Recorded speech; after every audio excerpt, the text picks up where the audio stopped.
Hello.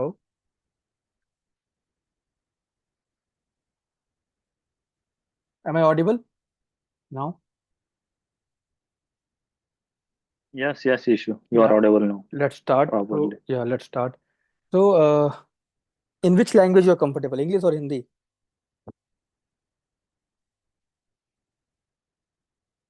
Hello. Both is fine. Both. Both is fine, but Hindi is better, okay. I think, ठीक है चलो। or others also. हाँ ठीक है। तो आप लोग महाराष्ट्र से हो ना सारे? हाँ, हाँ। सारे मार्क्स. ठीक है। तो स्टार्ट करने से पहले मैं थोड़ा सा आप लोग के बारे में जानना चाहूंगा, एक वन बाय वन, फिर हम आगे बढ़ते हैं। सो अतुल, पहले आप बताओ, मतलब अभी आप क्या कर रहे हो, कितना एक्सपीरियंस आपको हो गया है, और आपने क्या प्लान किया है डेवऑप्स को लेके? फिलहाल मैं एंटिटी डेटा में वर्किंग हूँ। हम्म। थ्री टोटल 3 इयर्स का एक्सपीरियंस है as a Linux administrator currently working कर रहा हूँ। हम्म। और एसएपी बेसिस एसएपी के सिस्टम्स मॉनिटर कर रहा हूँ अभी। मॉनिटरिंग के लिए क्या यूज़ करते हो आप, नागियोस? यस। ओके। ठीक है। तो अभी आप डेवऑप्स में क्या, मतलब कैसे आपका प्लान हुआ कि डेवऑप्स करना चाहिए? किसी ने बोला या खुद से मार्केट को देख के? नहीं, पहले से ही प्लान था, इसके पहले भी एक दो बार कर चुके, लेकिन सक्सेस नहीं हुआ। मतलब कंसिस्टेंसी नहीं रहती है उसमें। हम्म। ठीक है, कोई बात नहीं, ठीक है। और एक, हाँ। ठीक है। सिद्धांत, सिद्धांत गवल, आ, आप भी कुछ बताओ अपने हाँ. बारे में। हेलो. हाँ। हाँ हाँ, मैं तो अभी वर्किंग हूँ एक्चुअली. मैं इन्फोसिस में वर्क कर रहा हूँ, आपको बताया भी था पहले. हम्म। और मैं अभी सपोर्ट प्रोजेक्ट में काम कर रहा हूँ, लाइक L2 टिकट क्लोज करता हूँ, L2 L3, हम्म। या पाइथन और जावा लैंग्वेज, अच्छा। और लिनक्स. तो आप डेवलपमेंट साइड से ही हो? हाँ, डेवलपमेंट साइड से. बैक एंड या फ्रंट, मतलब बैक एंड ही ना mostly? Back and mostly. Okay. ठीक है। और सुमित, आप? हाँ, हाय सर। हाँ, मैं इन्फोसिस में हूँ। हम्म। मुझे 3 ईयर कंप्लीट हुए हैं। हम्म। मेरे पहले 2 साल तो स्प्रिंग बूट में मैंने वर्क किया है। अभी फिलहाल उन्होंने तो एसएसएस पैकेज क्रिएशन पर दिया है मुझे वर्क। हम्म। तो मतलब तो आप आगे मैं सिस्टम एडमिन की रोल पे ही काम कर रहे हो ना, काइंड ऑफ? हाँ। अच्छा। ठीक है। तो आप और अतुल साथ में काम करते हो क्या, एक ही कंपनी में आ गया? हाँ, सिद्धांत और मैं। अच्छा अच्छा, सिद्धांत और आप, हाँ हाँ, सॉरी। हाँ। अच्छा ठीक है। आदर्श, आप? सर मैं एयरटेल में काम करता हूँ as a installation engineer. Airtel Bharti? हाँ सर। अच्छा। तो क्या रोल है उस पर तो आप? ये सर, ये मेरे लिए फील्ड एज अ फ्रेशर रहेगी। हम्म। मेरा रोल सर वह आप इंस्टॉलेशन इंजीनियर यानी फील्ड वर्क है सर मेरा। अच्छा अच्छा, कस्टमर ओके। केयर पे जाके वो राउटर माउंट करना है, उसके रिगार्डिंग जो भी इशू आता है उसको रिजॉल्व करना। अच्छा अच्छा, ओके ओके। मतलब फील्ड वर्क को आप मतलब ये राउटर वगैरह इंस्टॉल करना, ये सब सब काम करते हो ना? सर सर बराबर। तो अभी जो, तो क्या आपको लिनक्स का आइडिया, थोड़ा बहुत Linux? Yes sir Linux idea है।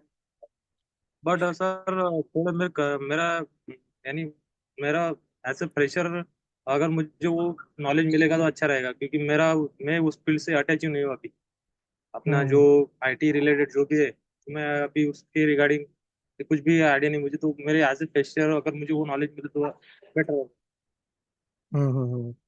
समझ गया मैं, ठीक है। ठीक है चलो। तो हम लोग स्टार्ट करते हैं। मैं आपको अपने बारे में बता दूं तो मेरा नाम ईशु दहिया है, और मुझे ओवरऑल 8+ ईयर्स ऑफ एक्सपीरियंस है आईटी इंडस्ट्री में, ठीक है। मैंने अपना करियर स्टार्ट किया था एज AWS कंसल्टेंट। एक कंपनी थी, जर जर्मनी की, उसके लिए काम किया था मैंने। उसके बाद फिर मैं दिल्ली में जॉब किया। दिल्ली में एक एरिया है NSP, नेताजी सुभाष चंद्र पैलेस, वहाँ पे एक कंपनी, वहाँ पे काम किया एज अ क्लाउड कंसल्टेंट। और उसके बाद फिर मैंने उसी कंपनी में डेवऑप्स में भी एक प्रोजेक्ट में स्विच किया था। तो फिर मुझे डेवऑप्स का भी आइडिया वहाँ से हुआ। उसके बाद मैंने MLOps कंसल्टेंट भी काम किया, एज MLOps इंजीनियर भी काम किया मैंने मशीन लर्निंग ऑपरेशंस पे। और अभी मैं काम कर रहा हूँ एक कैनेडियन बेस्ड कंपनी के लिए, remotely from India, as a technical specialist, जहाँ पे मैं GCP, AWS और Azure क्लाउड पे इंफ्रा सेटअप करता हूँ क्लाइंट्स के लिए, ठीक है। ये मेरा काम था, और साथ में मैं ट्रेनिंग्स वगैरह पिछले 4 साल से दे रहा हूँ। मैंने कई सारे ट्रेनिंग्स दिए हैं। ट्रेनिंग के साथ साथ मैं और भी काम, जैसे जॉब सपोर्ट देना, इंटरव्यू में हेल्प करना, इंटरव्यू सपोर्ट देना, और साथ में करियर गाइडेंस देना, ये सारे काम मैं करता हूँ। ठीक है। एज वेल एज आप लोग जो एग्जाम्स सुने होंगे, AWS, एजोर, GCP, सारे एग्जाम्स को भी क्लियर करने में हेल्प करता हूँ मैं। तो ये सारे काम मैं करता हूँ। और आप लोग का जो सेशंस होगा ये, देखो आप, पहले मैं आपको कुछ चीज़ें समझाता हूँ, स्क्रीन शेयर करता हूँ अपनी में, विजिबल हो तो बताना।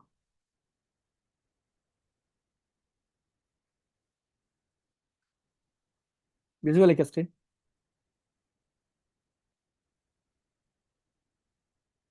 हाँ, विजिबल है।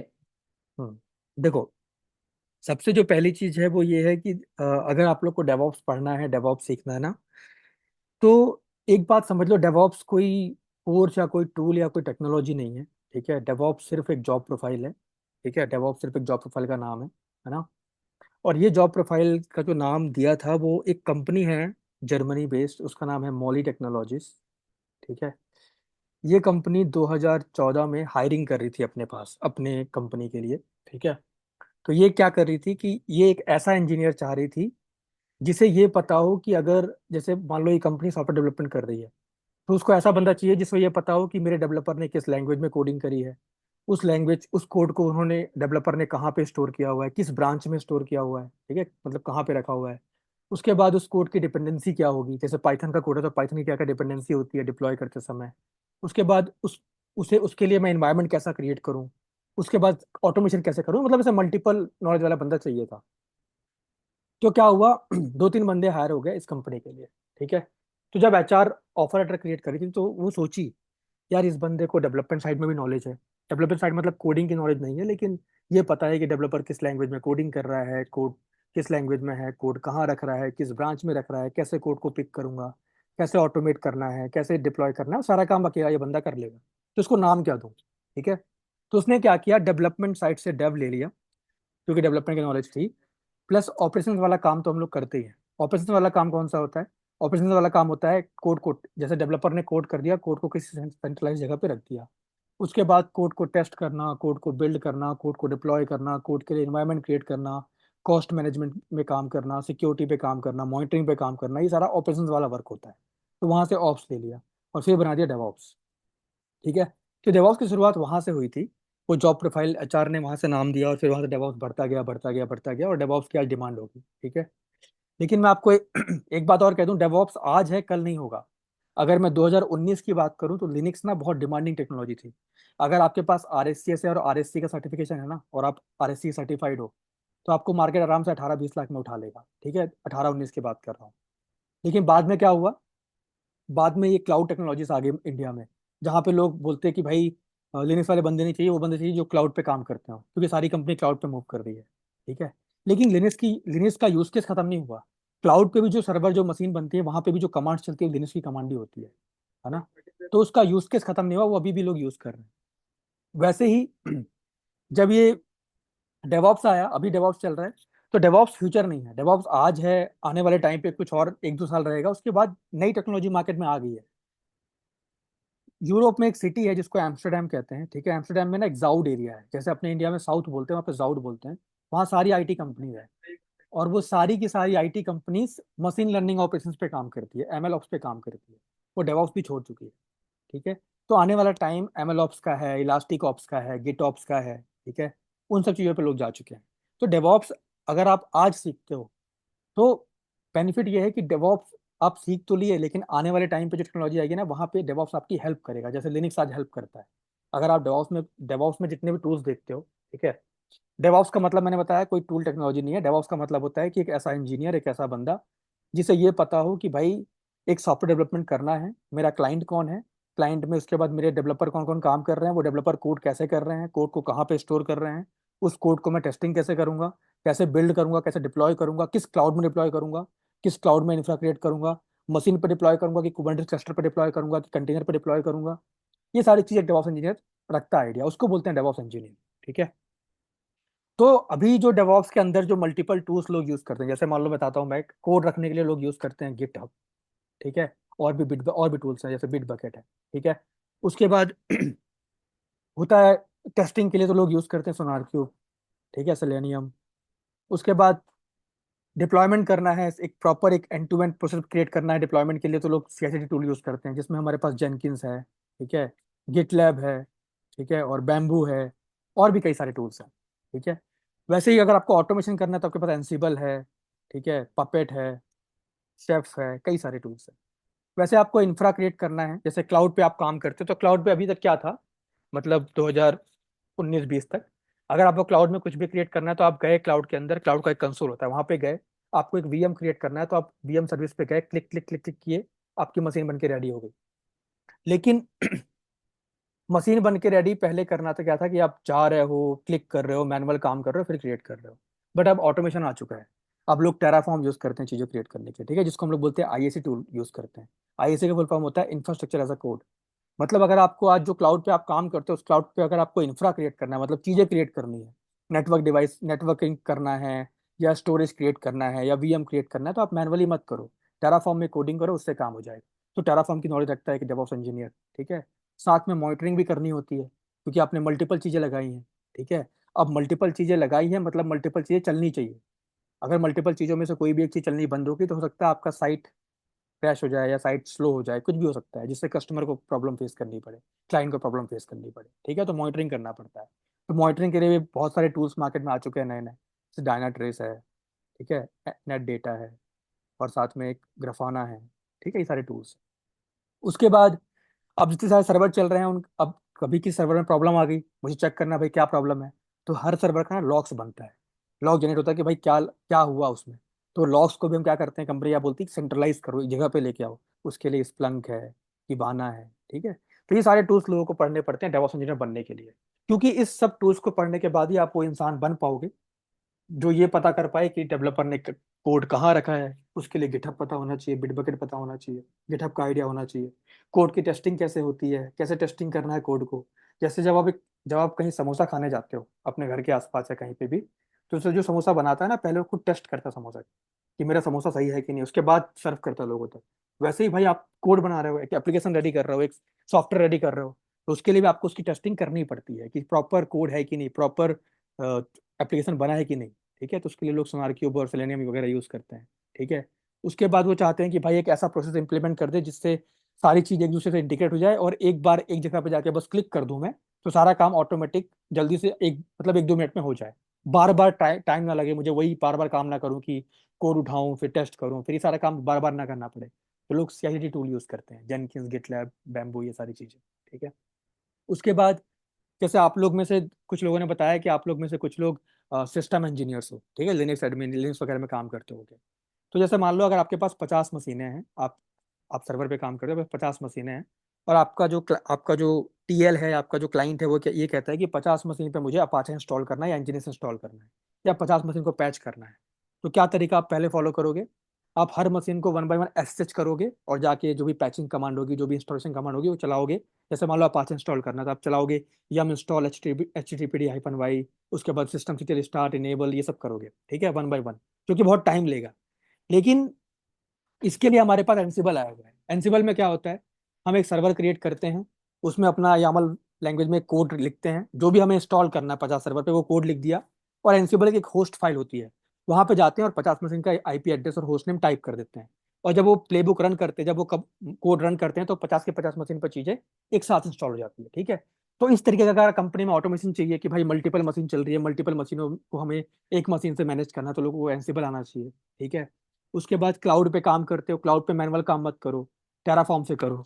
तो ये सारी चीजों को ही ये डेवऑप्स कहलाता है। मतलब डेवऑप्स का मतलब सिर्फ ये है कि एक ऐसा इंजीनियर जिसे ये पता हो डेवलपर ने किस लैंग्वेज में कोडिंग करी है, कोड को कहाँ रखा है, कोड को अब मैं टेस्ट कैसे करूंगा, कोड को डिप्लॉय कैसे करूंगा, कोड को बिल्ड कैसे करूंगा, कोड को और अब जो इंफ्रा क्रिएट करना है क्लाउड पे, वो कैसे करूंगा, ऑटोमेशन से करूंगा, पैसे कैसे बचाऊं मैं, कॉस्ट मैनेजमेंट में काम करता है डेवऑप्स इंजीनियर, रिसोर्स ऑप्टिमाइजेशन में काम करता है। रिसोर्स ऑप्टिमाइजेशन मतलब क्या हुआ, रिसोर्स ऑप्टिमाइजेशन ऑप्टिमाइजेशन का मतलब होता है, सॉरी, उसका मतलब ये होता है कि अगर मान लो आपने 3 मशीन बनाई हुई है, 3 VM क्रिएट की हुई है, उस 3 VM में से एक VM काम आ रही है, 2 VM काम नहीं आ रही है, ठीक है। तो वो क्या है, रिसोर्स का वेस्टेज है, तो उसको यूटिलाइज करना पड़ता है। तो मतलब कॉस्ट कटिंग करना, VM कट डाउन करना, ठीक है, रिसोर्स कट डाउन करना, ताकि पैसा प्रॉपर बचे, सेव हो, ये कंपनी बोलती है करने के लिए, ठीक है। साथ में मॉनिटरिंग करना, ये सारा काम होता है डेवऑप्स इंजीनियर, ठीक है। अब आप लोग देखो, आप लोग सब अलग अलग फील्ड से बिलोंग करते हो, ठीक है। आप में से 3 लोगों अगर मैं बात करूँ तो आप लोग को लिनक्स वगैरह का आइडिया है, आप लोग सिस्टम एडमिन वगैरह पे काम किए हो, ठीक है, सिस्टम इंजीनियरिंग पे काम कर रहे हो। अब देखो पहले क्या था, समझाता हूँ आपको एक सिनेरियो। लेट्स सपोज एक कंपनी है मार्केट में, उसका नाम है XYZ टेक्नोलॉजी, ठीक है। और ये कंपनी के पास ना एक क्लाइंट आया हुआ है, उसका नाम है नेटफ्लिक्स, ठीक है। और नेटफ्लिक्स के लिए ना इस कंपनी को एक एप्लीकेशन रेडी करना है, ठीक है। तो पहले कंपनी क्या करेगी, जैसे ही इस कंपनी के पास नेटफ्लिक्स नाम का प्रोजेक्ट आया, तो पहले कंपनी करेगी कि भाई एप्लीकेशन रेडी करना है, ठीक करना है, लेकिन अब कोडिंग वगैरह किस लैंग्वेज में करेंगे। तो हर कंपनी में ना बहुत सारी रिसर्च एंड डेवलपमेंट की टीम होती है, वो रिसर्च करती है कि भाई कैसे कोडिंग करें, किस लैंग्वेज में करें, ठीक है। नेटफ्लिक्स का और भी कोई कंप्यूटर होगा, उसकी साइटों में जाएंगे, चेक करेंगे भाई कोडिंग कैसे करी गई, कैसे क्या किया गया, ठीक है। वो रिसर्च करते हैं, उसके चलता पता है कि भाई कोडिंग जावा में करी गई है। तो फिर क्या करेगी एक्सोलेट टेक्नोलॉजी कंपनी, पहले जावा इंजीनियर्स हायर करेगी, ठीक है। तो मार्केट में निकालेगी हायरिंग कि we are hiring for Java developers, ठीक है। ये हायरिंग निकाल दी मार्केट में एक्सवाइजेड टेक्नोलॉजी कंपनी। और आप और हम में से जिसको भी जावा आता है वो अपनी CV अपडेट करता है Naukri.com पे, CV पिक करते हैं, कॉल करते हैं, इंटरव्यू लेते हैं, जावा में सिलेक्शन हो गया, ठीक है। अब आप इस कंपनी में जा चुके हो और आपका प्रोजेक्ट क्या है, नेटफ्लिक्स का प्रोजेक्ट है, आपको वहाँ पे एप्लीकेशन डेवलप करनी है, पहला काम ये होगा, ठीक है। लेकिन सिर्फ डेवलपर्स काम करें और कोडिंग करके रेडी कर दें, इतना तो हमारा काम नहीं होगा। उस कोड को हमें और भी प्रोसेस करना पड़ता है, उसकी टेस्टिंग करनी पड़ती है, डिप्लॉयमेंट करना पड़ता है, ठीक है। तो अगर मैं क्लाउड से पहले की बात करूं, आज से 20 साल पहले की बात करूं, तो हमारे पास ना मल्टीपल टीम्स काम करती थी, एक टीम काम नहीं करती थी। कैसे कैसे टीम होती थी, जैसे मान लो फॉर एग्जांपल नेटफ्लिक्स के लिए डेवलपर ने कोडिंग कर दिया, ये डेवलपर बैठे हुए हैं 1 2 3, इन्होंने कोडिंग कर दिया, ठीक है। और कोड करने के बाद अपना कोड रेडी कर दिया, ठीक है। और कोड रेडी करने के बाद किसी भी सेंट्रलाइज लोकेशन पर ले जाके कोड को रख दिया कि भाई ये हमने कोड किया था, ये कोड हमने जाके एक सेंट्रलाइज लोकेशन पे रख दिया। क्योंकि पहले कोड क्या था, अलग अलग सिस्टम में था, उसको सेंट्रलाइज किया जाता है कि भाई एक जगह पे कोड आ जाए, तो उसको सेंट्रलाइज कर दिया, ठीक है। अब बारी आती है कि भाई इस कोड को, अब कोड तो हो चुका है, अब इस कोड को हमें डिप्लॉय करना है, एप्लीकेशन लाइव करनी, रन करना है, ठीक है। तो हम उसके लिए क्या करते हैं, लोग इन्वायरमेंट क्रिएट करते हैं। तो पहले क्या था, इन्वायरमेंट ना एक बिल्डिंग के अंदर बनता था। इन्वायरमेंट आज कैसे क्लाउड पे क्या बना दिए, पहले ऐसा नहीं था। पहले क्या होता था, ये कंपनी क्या करेगी, सबसे पहले मार्केट में जाएगी और एक बिल्डिंग खरीदेगी या फिर बिल्डिंग को रेंट पे लेगी, ठीक है। और बिल्डिंग को रेंट पे लेने के बाद इस बिल्डिंग के अंदर मार्केट में जाएगी और हार्डवेयर खरीद के लेके आएगी, राउटर खरीद के लेके आएगी, स्विचेस खरीद के लेके आएगी, OS के लाइसेंस परचेस करके लाएगी, बहुत सारी चीजें परचेस करके लाएगी, हार्डवेयर वगैरह, ठीक है। उसके बाद अब खरीद के तो ले आए, अब इन पे काम भी करना है। तो पहले लोग मल्टीपल टीम्स हायर करते थे, नेटवर्क इंजीनियर्स हायर करते थे, ठीक है। उसके बाद सिस्टम इंजीनियर्स हायर करते थे, लिनक्स बेस्ड या विंडो बेस्ड जो भी काम करते हैं, सिस्टम इंजीनियर्स हायर करते थे, ठीक है।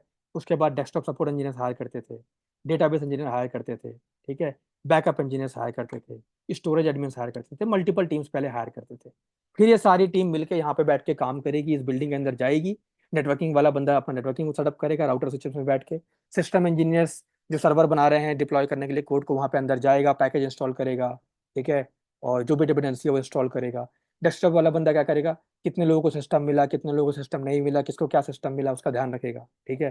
किसी के सिस्टम में कोई इशू आ गया तो डेस्कटॉप वाला बंदा उसको सुधारेगा।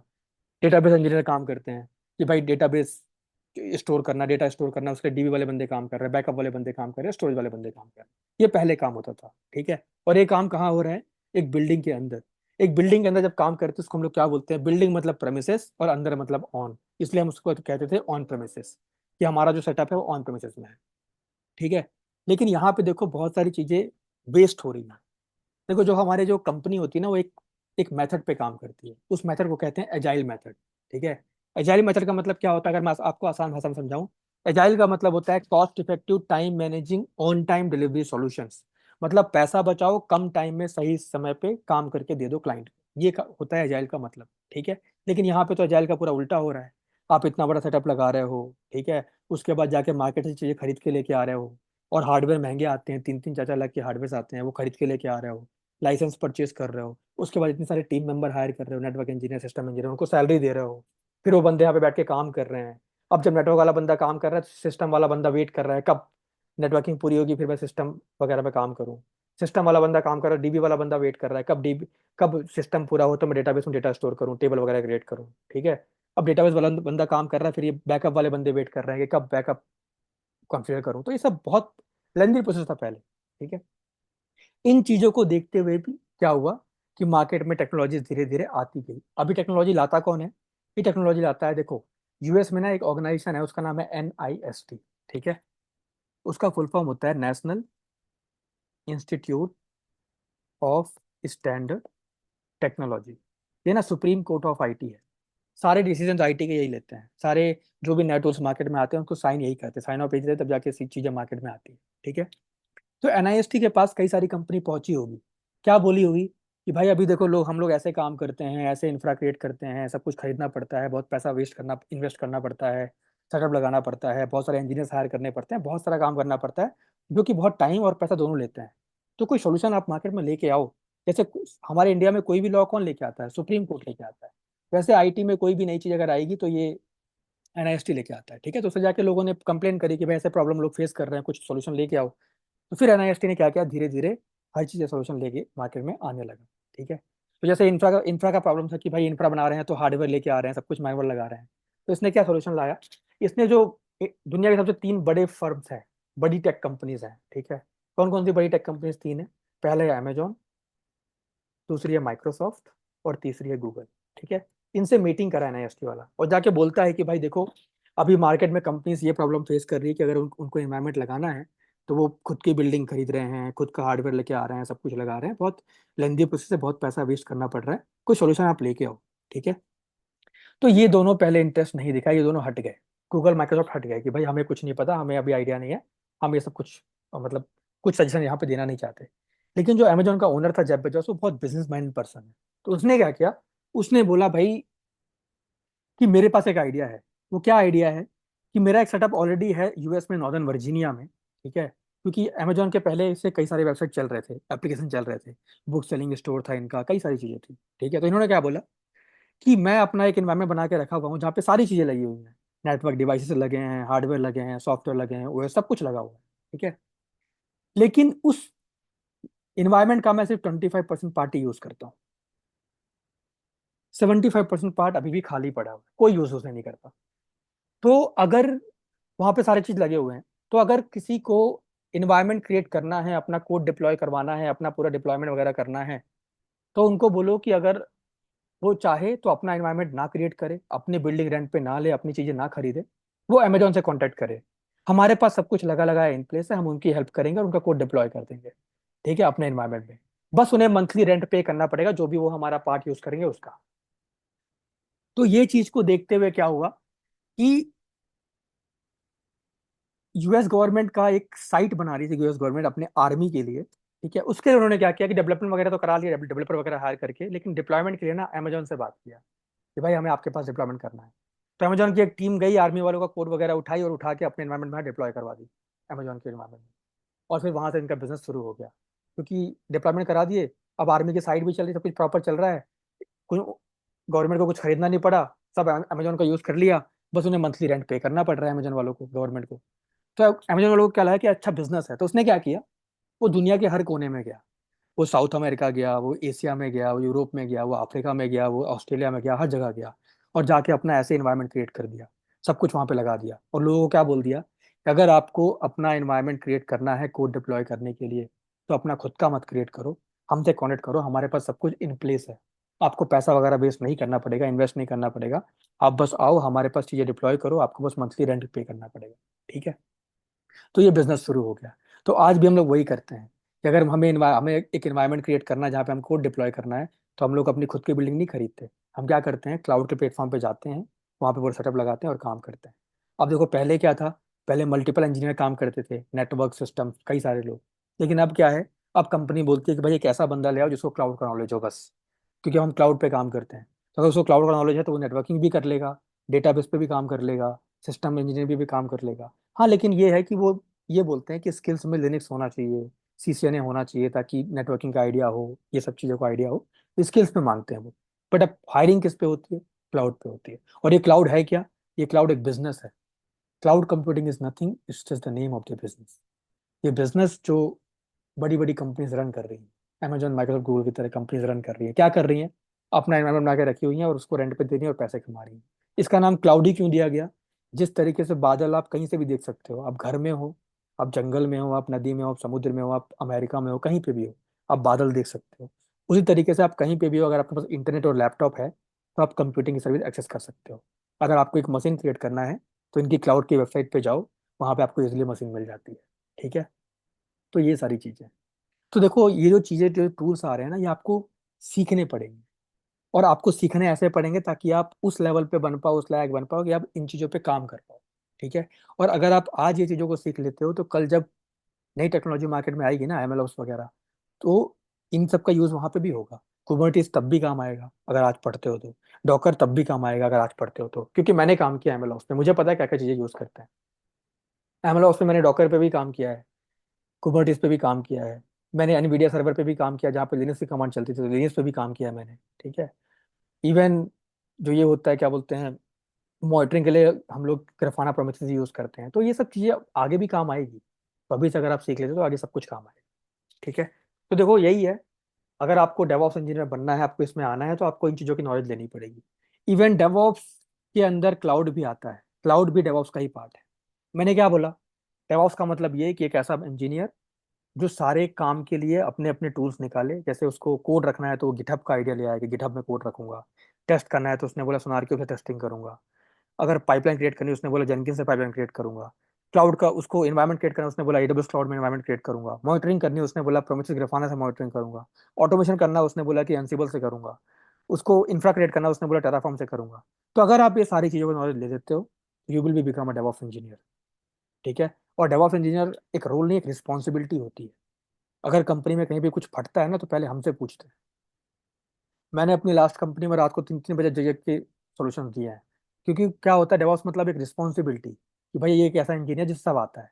अगर कहीं पे जैसे मान लो आप एक डेवॉप्स इंजीनियर हो, आपकी कंपनी में क्लाउड वाली टीम भी बैठी हुई है, अब वो क्लाउड वाली टीम ने कोई गलती कर दी, तो आपको बुलाएंगे कि भाई ये दिक्कत आ रही, कुछ हेल्प करो, तो फिर आपको हेल्प करना पड़ेगा।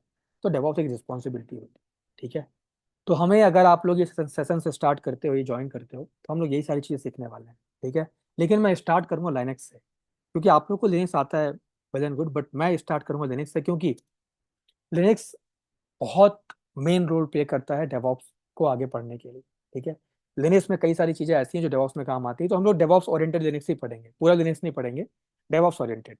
ठीक है, विम में कैसे काम करते हैं, यम रेपोजिटरी में कैसे काम करते हैं, फोल्डर्स कैसे बनाते हैं, कॉपी मूव, ये कुछ कुछ चीजें मैं आपको बस, अगर आपको आता है तो फ्रेशन अप हो जाएगा, और जिसको नहीं आता वो सीख ले लिनक्स। ठीक है, उसके बाद फिर हम लोग क्लाउड की तरफ चलेंगे। अब मेरे पास 3 क्लाउड क्लाउड के ऑप्शन हैं, AWS, Azure, GCP।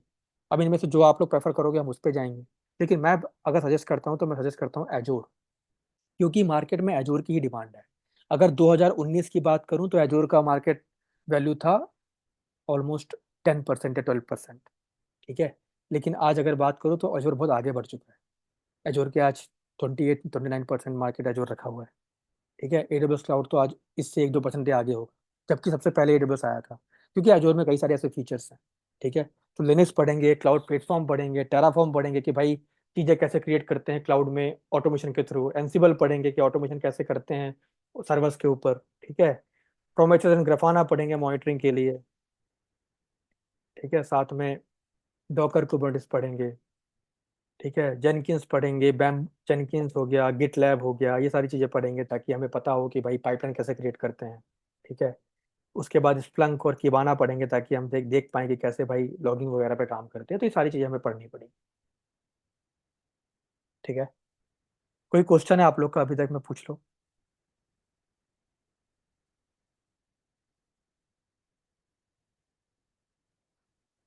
हेलो, आदर्श, सुमित, अतुल, हाँ हेलो, हाँ सर। कोई क्वेश्चन बना? हाँ सर। हाँ सर, इन फ्यूचर में क्या डिमांड है सर इसकी? सपोज सिद्धांत और मैं अलग टेक्नोलॉजी पे वर्क करते हैं ना, हम्म। तो हमें डेवऑप्स पे मूव करना है। हम्म, तो देखो 26-27 तक आपका डेवॉप्स कहीं नहीं गया। अगर आप आज डेवॉप्स सीख लेते हो, 3 महीने मान लो आपने लगाया, ठीक है, नवंबर, दिसंबर, जनवरी, फरवरी, फरवरी में आज जॉब जॉब फाइंड करते हो, फिर डेवॉप्स में जॉब मिल जाएगी। डेवॉप्स में भी डिमांड है इंडिया में, देखो चीज़ें बहुत देर से आती है, पहले नहीं आती, तो इंडिया में भी डिमांड है। आप आराम से, अगर अभी आप डेवॉप्स पढ़ के ज्वाइन करते हो तो आने वाले 2-3 साल कमा लोगे डेवॉप्स से। उसके बाद फिर आपको अपने आप को थोड़ा अपग्रेड करना पड़ेगा टेक्नोलॉजी और मार्केट के बेस पे।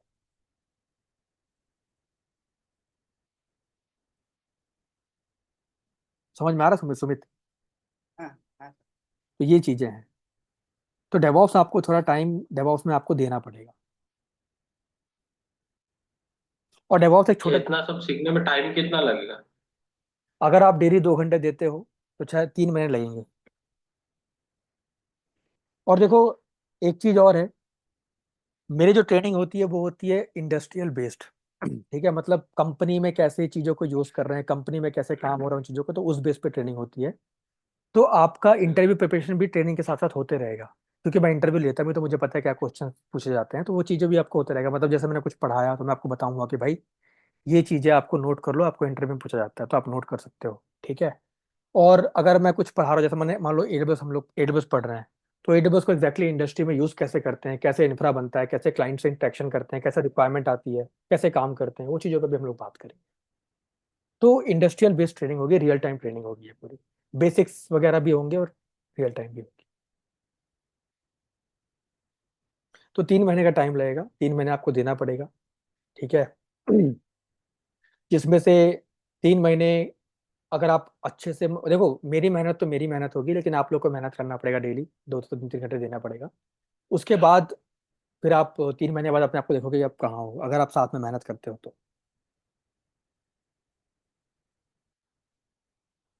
अच्छा, इशू में क्या हो रहा था, हम्म। जो क्या बोलते हैं उसको, लिनक्स में क्या क्या पोर्शन पोर्शन पढ़ेगा रहेगा अपना? लिनक्स में ज़्यादा कुछ, लिनक्स की क्लास में 3-4 दिन ही लूंगा, मतलब फ्रेशन अप करने के लिए। जो डेवऑप्स में इंपॉर्टेंट है वो सारी चीज़ें, जैसे विम विम पे काम करना, ठीक है, यम रेपो पे काम करना, एपीटी हाइपन गेट यम में क्या डिफरेंस है, उबंटू सेंटोस में क्या डिफरेंस है, और साथ में स्क्रिप्टिंग में देखेंगे थोड़ा, 1 2 दिन। क्या। स्क्रिप्टिंग का यूज नहीं है क्या बाद में फिर इसमें? स्क्रिप्टिंग के लिए मैं आखिरी में पाइथन स्क्रिप्टिंग बता दूंगा आप लोग को। सेल स्क्रिप्टिंग तो लोग अब यूज़ नहीं करते, पाइथन स्क्रिप्टिंग यूज़ करते हैं। पाइथन स्क्रिप्टिंग आपको आगे मशीन लर्निंग में भी काम आएगी, तो पाइथन स्क्रिप्टिंग बता दूंगा आखिरी में मैं, जब एनसीबल पढ़ा रहा हूँ ना ठीक मैं है। आपको, तभी पाइथन अच्छा। स्क्रिप्टिंग भी ऐड कर दूंगा। एनसीबल ऑटोमेशन है, पाइथन भी ऑटोमेशन ही करते हैं, पाइथन से भी स्क्रिप्टिंग के।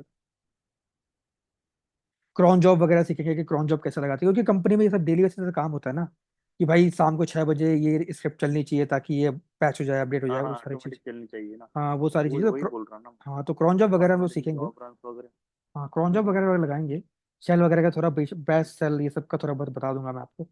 मतलब इंडस्ट्री में जो जो चीजें यूज होती हैं वो सारी नहीं चीजें थोड़ी, कवर करूंगा। नहीं हाँ वही बोल रहा था मैं, थोड़ी थोड़ी अगर बेसिक स्क्रिप्टिंग भी दे लेंगे ना तो वो भी अच्छा रहेगा ना। हाँ बिल्कुल बिल्कुल जरूर। स्क्रिप्टिंग का बहुत रोल होता है, वो सारी चीजें बताऊंगा, मतलब कवर कर दूंगा मैं स्क्रिप्टिंग का। ठीक है, ठीक है, चलेगा। आदर्श, आपका कोई क्वेश्चन है क्या? No sir. क्योंकि आप टोटली नॉन टेक से ही हो, काइंड ऑफ, है ना, मतलब इस फील्ड में तो फ्रेशर हो, नॉन टेक तो नहीं। तो आपको समझ में आया जो मैंने अभी समझाया आपको, क्या चल रहा है मार्केट में, क्या है ये सब चीजें? हाँ सर। ठीक है, आप भी स्टार्ट करोगे तो सीख जाओगे, ऐसी कोई दिक्कत नहीं है ना। थोड़ा सा आपको टाइम देना पड़ेगा थोड़ा और, मतलब इन तीनों से हटके थोड़ा आपको और मेहनत करनी पड़ेगी, क्योंकि ये ऑलरेडी वर्किंग है, तो इन्हें पता है सिस्टम में, मार्केट में क्या चल रहा है। आप थोड़ा सा उस चीज से दूर हो चुके हो, तो थोड़ा आपको टाइम लगेगा आने में। लेकिन सर जीरो नॉलेज सबसे अच्छा रहता है सर। हमको हाँ हमको तो आधा अधूरा नॉलेज है। उसको हाँ, जीरो है, उसका अच्छा रहेगा हमसे। आधा नॉलेज जहर होता है, जहर, हाँ धीरे यही धीरे बोल रहा था। धीरे धीरे बर्बाद करता है। हाँ उसको तो कुछ नहीं ना अभी, तो उसका उसका अच्छा रहेगा, जीरो से वो पूछ सकता है ना कुछ भी। हाँ आदर्श, कोई बात नहीं, आपको जो भी क्वेश्चन रहेगा आप पूछ सकते हो मेरे से। और कभी कोई डाउट आउट रहा करेगा तो मैं आपसे डाउट सजेशन भी कर लिया करूंगा। चलेगा। ठीक है अतुल, आपका कोई क्वेश्चन? नहीं। एडब्ल्यूएस में हम कितने सर? क्या? आपकी आवाज कट गई, आपकी आवाज ब्रेक हो रही है।